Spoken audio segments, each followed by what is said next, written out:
First bread 4 sides తీసేసుకుందాం.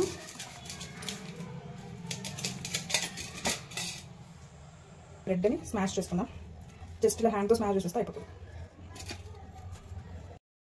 చూర్ చేసేసుకోండి. Boil చేసి పెట్టుకున్న పొటాటోస్ స్మాష్ చేసేసుకోవాలి.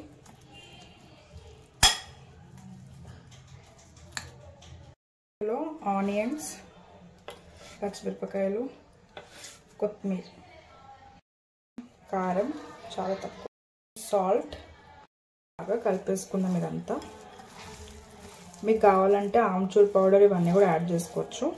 సో ఏమీ వద్దనుకుంటే సింపుల్గా ఇంట్లో ఉన్న ఇంగ్రీడియంట్స్తో సింపుల్గా అయిపోవాలంటే ఇట్లా కూడా చేసుకున్న టేస్ట్ చాలా బాగుంటుంది. చిన్న చిన్న బాల్స్గా చేసి మనకి బైట్ షేప్లో వచ్చేటట్టు ఇట్లా